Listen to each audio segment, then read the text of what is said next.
Flight MH370 दुनिया की सबसे रहस्यमयी और दिल दहला देने वाली घटनाओं में से एक है। एक ऐसी घटना जिसमें यात्रियों से भरा जहाज अचानक गायब हो जाता है। इस जहाज को जमीन निगल गई या आसमान निगल गया, ये कोई नहीं जानता। ये बात है 8 मार्च 2014 की।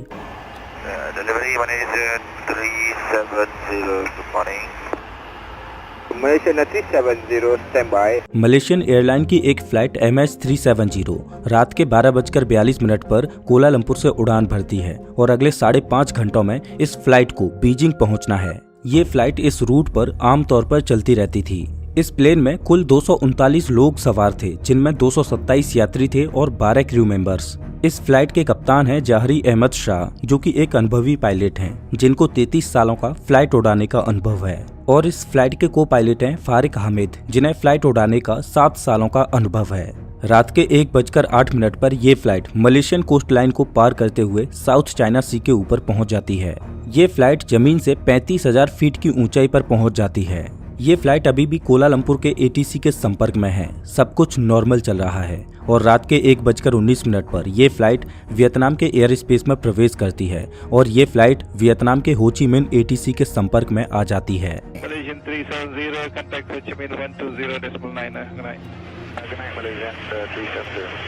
और फ्लाइट के कैप्टन कोलालंपुर ATC को गुड नाइट बोलकर आगे बढ़ते हैं और ये इस फ्लाइट से आने वाले आखिरी शब्द थे। वियतनाम एयर स्पेस में पहुंचने के करीब 2 मिनट बाद ये फ्लाइट कोलालंपुर ATC की रडार से गायब हो जाती है। अब कोलालंपुर ATC के लिए ये एक नॉर्मल बात थी, क्योंकि ये फ्लाइट उनसे बहुत दूर वियतनाम एयर स्पेस में पहुंच चुकी थी। लेकिन रहस्यमयी तरह से ये फ्लाइट वियतनाम की हो ची मिन ATC की रडार से भी गायब हो जाती है। हो ची मिन ATC बार बार इस फ्लाइट से संपर्क करने की कोशिश करती है, लेकिन उन्हें कोई जवाब नहीं मिलता। हो ची मिन ATC इस गायब हुए प्लेन के बारे में तुरंत कोलालंपुर ATC को बताती है। किसी को समझ नहीं आ रहा था कि ये फ्लाइट क्यों, कैसे और कहां गायब हो गई। और इस घटना के बाद फ्लाइट MH370 बन जाती है इतिहास की सबसे बड़ी एविएशन की मिस्ट्री। नमस्कार दोस्तों, मैं हूं श्याम तोमर, स्वागत करता हूं आपका इस वीडियो में। सभी को लग रहा था कि किसी तकनीकी खराबी की वजह से फ्लाइट से संपर्क नहीं हो पा रहा। देखते ही देखते सुबह हो जाती है और सुबह 6:30 बजे इस फ्लाइट को बीजिंग में लैंड कर जाना चाहिए था, लेकिन ये फ्लाइट वहां पहुंची ही नहीं। तुरंत इस फ्लाइट को खोजने के लिए एक सर्च अभियान चालू किया जाता है और जहां पर फ्लाइट से आखिरी बार संपर्क टूटा था, उस जगह के कई 100 किलोमीटर के दायरे में समुद्र में छानबीन की जाती है। ये सर्च अभियान इतना बड़ा था कि इस फ्लाइट को ढूंढने में 7 देशों ने अपने अपने शिप्स और एयरक्राफ्ट्स को इस सर्च अभियान में शामिल किया। इस प्लेन को ढूंढते ढूंढते करीब 3 दिनों से भी ज्यादा का समय गुजर जाता है, लेकिन खोजी दल को इस फ्लाइट का कोई भी सुराग हाथ नहीं लगता। इस घटना के करीब 4 दिन बाद 12 मार्च 2014 को इस फ्लाइट से संबंधित एक और रहस्य सामने आता है, जिसने सबके होश उड़ा दिए। दरअसल ये फ्लाइट सिविलियन रडार से तो गायब हो चुकी थी, लेकिन अभी भी मिलिट्री की एक रडार इस फ्लाइट को ट्रैक कर रही थी। इस फ्लाइट के बारे में मिलिट्री की रडार से मिले डेटा ने सबको चौंका दिया। दरअसल मिलिट्री रडार के डेटा के अनुसार जब ये फ्लाइट वियतनाम एयर स्पेस में पहुंची और सिविलियन रडार से गायब हुई, उसके बाद इस फ्लाइट ने राइट टर्न लिया और उसके बाद यू टर्न लेकर वापस मलेशिया की ओर उड़ने लगी। और 31 मिनटों के बाद जहाज ने पिनांग शहर को पार करते हुए मलक्का स्ट्रेट की ओर टर्न लिया और ये फ्लाइट अंडमान और निकोबार आइलैंड की ओर उड़ने लगी।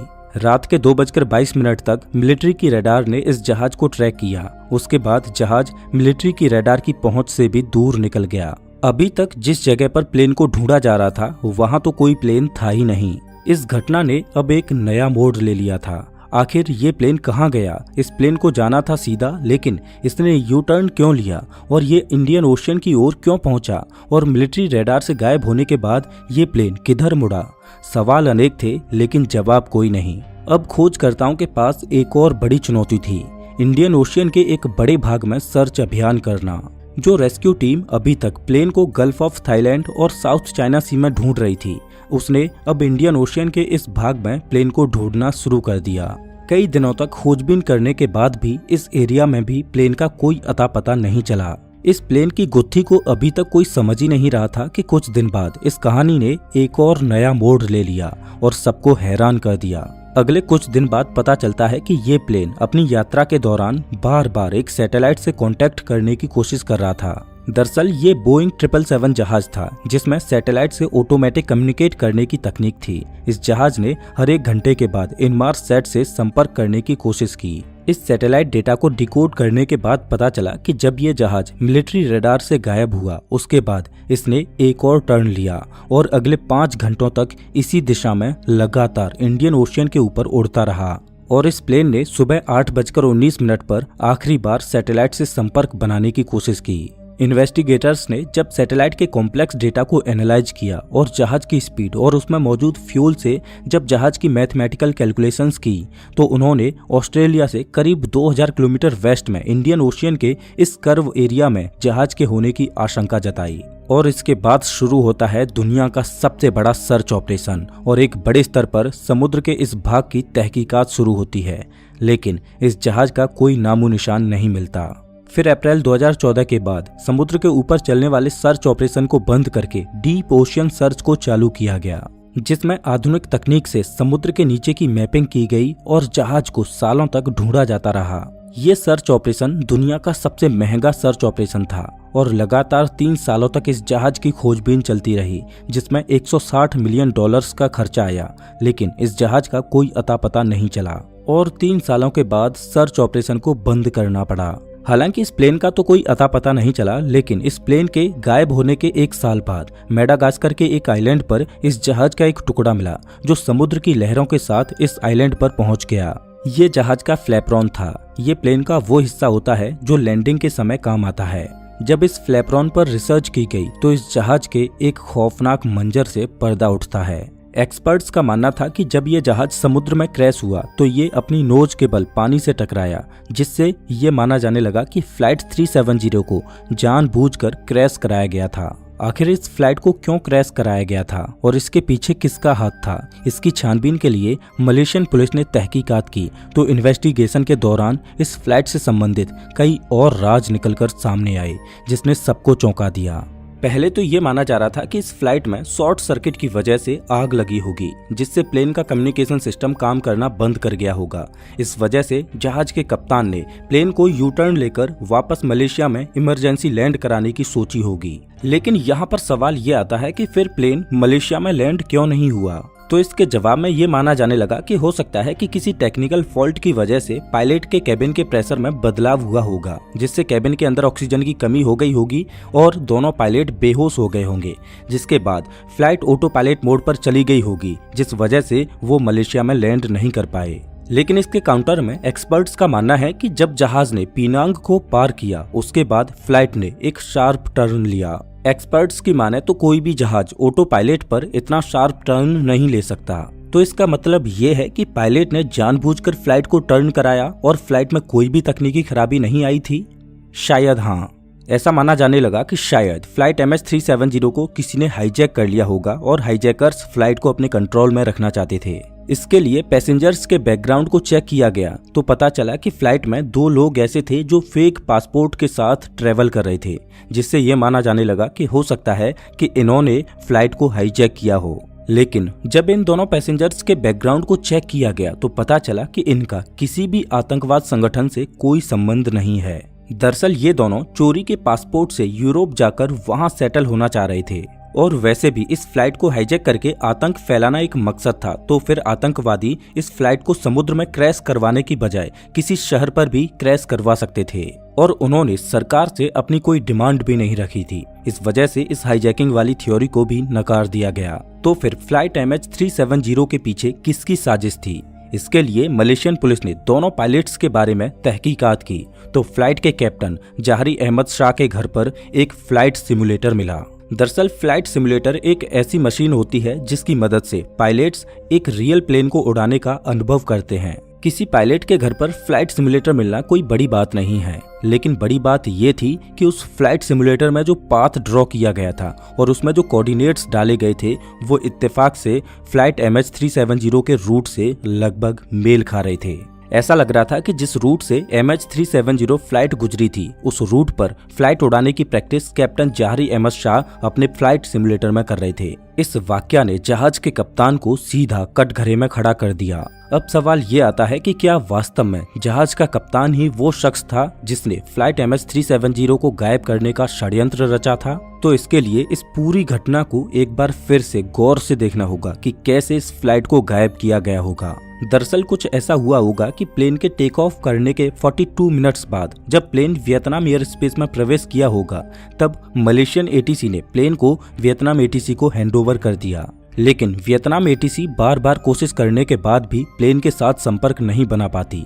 ऐसा तभी हो सकता है जब प्लेन का ट्रांसपॉन्डर या तो खराब हो गया हो या उसको जानबूझकर बंद कर दिया हो। दरअसल ट्रांसपॉन्डर एक ऐसी डिवाइस होती है जिसके द्वारा प्लेन ग्राउंड पर मौजूद ATC से संपर्क बना पाता है और अपनी एक्चुअल लोकेशन के बारे में ATC को बताता रहता है। चलो ट्रांसपॉन्डर बंद हुआ ये अलग बात थी, लेकिन MH370 एक आधुनिक जहाज था जिसमें ATC से संपर्क बनाने के लिए 4 से भी ज्यादा तरीके थे और सारे कम्युनिकेशन डिवाइसेज एक साथ खराब हो जाएं, ऐसा एविएशन के इतिहास में कभी नहीं हुआ। मतलब साफ था कि सभी कम्युनिकेशन डिवाइसेज को जानबूझकर बंद किया गया था। अगर प्लेन में कोई तकनीकी खराबी होती तो प्लेन यू टर्न लेने के बाद लैंड क्यों नहीं किया?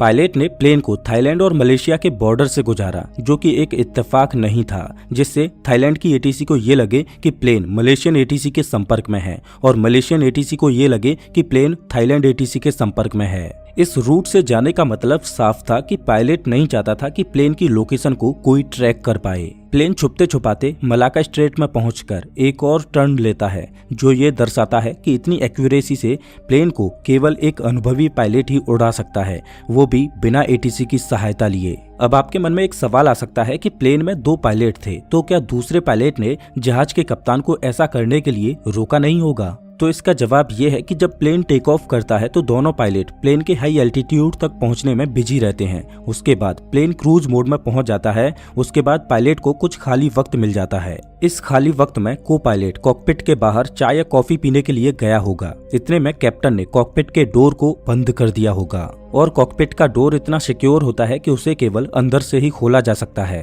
कॉकपिट में प्लेन के अंदर ऑक्सीजन को कम या ज्यादा करने का ऑप्शन होता है। अगर कैप्टन ने प्लेन के अंदर ऑक्सीजन के फ्लो को कम कर दिया होगा तो इससे यात्रियों का दम घुटने लगा होगा, जिससे वो अपनी कॉन्शियसनेस खोने लगे होंगे। पायलट प्लेन को छुपते छुपाते समुद्र के वीरान हिस्से में ले गया, जहां पर वो प्लेन को क्रैश करा सकता था। हालांकि प्लेन को पानी में लैंड कराया जा सकता है और ऐसा इतिहास में कई बार किया जा सका है, लेकिन इसके लिए प्लेन को हॉरिजॉन्टली लैंड कराना होगा। लेकिन MH370 को वर्टिकली नोज के बल पानी में क्रैश कराया गया था, जो पायलट को इस घटना में शक के दायरे में खड़ा कर देता है। हालांकि ये महज एक थ्योरी है कि प्लेन को जहाज के कप्तान ने ही क्रैश कराया होगा, क्योंकि इस प्लेन के साथ होने वाले इंसिडेंट्स कैप्टन जौहरी अहमद शाह की ओर ही इशारा करते हैं। लेकिन सच क्या है, ये अभी भी एक रहस्य है। हालांकि कुछ लोग ये मानते हैं कि जौहरी अहमद शाह कुछ दिनों से अपने घरेलू मतभेदों की वजह से डिप्रेशन में चल रहे थे। इस वजह से उन्होंने सुसाइड करने के लिए पूरे प्लेन को ही क्रैश करवा दिया।